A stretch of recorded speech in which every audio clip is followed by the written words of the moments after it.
Hello! ఎలా ఉన్నారు అందరూ? బాగున్నారా? నేను కూడా చాలా చాలా బాగున్నాను. ఈరోజు కూడా ఒక బ్యూటిఫుల్ వర్క్‌తో అయితే మీ ముందుకొచ్చేసానండి. చాలా ఈజీ అనమాట. కరెక్ట్‌గా గాని స్టిచ్ చేస్తే మీకు 1 ½ డేలోనే ఈ వర్క్ అనేది అయిపోతుంది. ఇది మనం తీసుకున్న బ్లౌజ్ వచ్చేసి టమోటా రెడ్ అండి. వాళ్ళొచ్చేసి మల్టీ కలర్‌గా కావాలి. మాకు శారీలో బ్లౌజ్ ఇలా కాకుండా అన్నిటి మీదకి మ్యాచ్ అయ్యేట్టు కావాలన్నారు. సో, నేను హాఫ్ పట్ నేనే తెచ్చేసుకున్నానండి.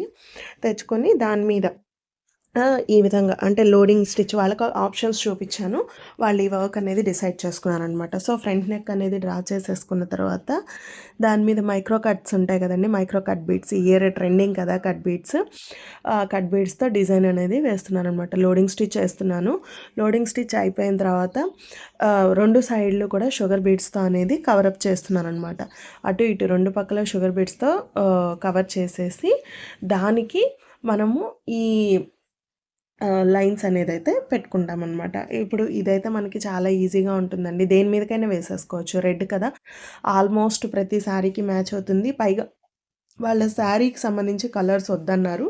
సో, అందువల్ల నేను ఈ బటన్స్ ఇలాంటివైతే తీసుకున్నాననమాట. సో, వర్క్ అనేది చాలా ఈజీ అండి. మీరు 1 ½ డేలో వేసేయొచ్చు ఈజీగా కరెక్ట్‌గా కూర్చుంటే గనక.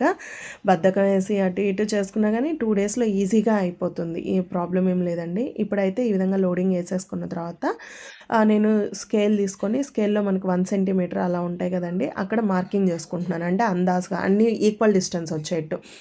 తర్వాత మనకి నెక్ లైన్ నుంచి 1/2 ఇంచ్‌కి మార్జిన్ చేసేసుకొని లైన్ కొట్టేసుకున్నాను. అక్కడి నుంచి ఇది వాటర్ ఎరేస్‌తో అయిపోతుందండి. వాటర్ ఎరేజబుల్ పెన్నే అనమాట. సో, మనం ఎలా అయినా గీసేసుకోవచ్చు ఇబ్బంది లేదు.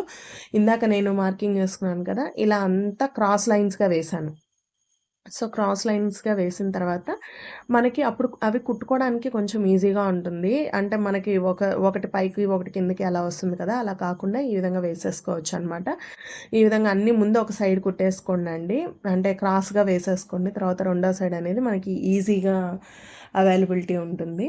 సో, ఏం ప్రాబ్లమ్ ఉండదు. చాలా డెడ్ ఈజీగా అయిపోతుంది. ఓకేనా? ఈ విధంగా స్టిచ్చింగ్ అనేది చేసేసుకున్న తర్వాత ఆపోజిట్ సైడ్‌లో కూడా ఈ విధంగా స్టిచ్ చేసేసుకోవాలండి. నేను ఒకవైపే వేసుకోమన్నానంటే అన్నీ ఈవెన్ షేప్స్ వచ్చేస్తాయన్నమాట. దానివల్ల మనకి చూడటానికి లుక్ వైజ్ కూడా చాలా బావుంటుంది. చాలా నీట్‌గా అనిపిస్తుంది ఫినిషింగ్. ఇప్పుడు ఈ మార్కర్ ఇలా స్ప్రెడ్ అయిపోయింది కదా అనంటే మనం దాన్ని వాటర్‌తో రిమూవ్ చేసేయొచ్చండి. తర్వాత వర్క్ అంతా అయిపోయిన తర్వాత ఒక మామూలు టూత్ బ్రష్ ఏదైనా తీసుకొని మీరు గనక చెయ్యి కింద పెట్టేసుకొని రబ్ చేశారంటే ఈజీగా అయిపోతుంది. ఇప్పుడు ఆ గ్యాప్స్ మధ్యలో నేను 3 బీడ్స్ అనేది వేస్తున్నాననమాట. ఈ స్టిచ్చింగ్ ఆల్మోస్ట్ ఇంక మీ అందరికీ తెలిసుంటుంది కాబట్టి నేను ఫాస్ట్ ఫార్వర్డ్‌లో పెట్టేశాను. ఇంకా బుట్ట ఇది ఆల్రెడీ నేను షార్ట్‌లో కూడా అప్‌లోడ్ చేస్తున్నానండి. ఒక ఒక లైన్ ఒక కర్వ్ వదిలి ఒక కర్వ్‌కి ఈ విధంగా బీడ్స్‌తో అనేది కవర్ చేసుకున్నాం. బుట్ట అనేది వేసుకున్నామనమాట. సో, మనకి చాలా నీట్‌గా అనిపిస్తుంది. కొంచెం చూడటానికి కూడా డిఫరెంట్ లుక్ అనిపిస్తుందనమాట. బావుంటుంది. రెడ్ కలర్ దాని మీద కాబట్టి ఆల్మోస్ట్ ప్రతి శారీకి సెట్ అయిపోతుందండి. ఈ విధంగా బుటాస్ వేసేసుకొని మనం మధ్యలో ఈ రెండిటి మధ్యలో మనకి గ్యాప్ వస్తుంది కదా! ఆ గ్యాప్‌నొచ్చేసి షుగర్ బీడ్స్‌తో మనం వేసేస్తున్నాము. ఈ విధంగా షుగర్ బీడ్స్ ఏసిన తర్వాత దాంట్లో మనకి గ్లాసీ కుందన్స్ వస్తాయి కదండీ! వైట్ కాకుండా, గోల్డ్ కాకుండా మధ్యలో కొంచెం డల్ షేడ్‌లా అనిపిస్తాయి మనకి. ఆ షేడ్ కుందన్స్ తీసేసుకొని, గమ్ పెట్టేసుకొని అతికిచ్చేసుకోవడమేనండి. చాలా నీట్‌గా అనిపిస్తుంది. వర్క్ ఫైనల్ లుక్ అయితే మాత్రం మీకు ఇందాక చూపించాను కదా!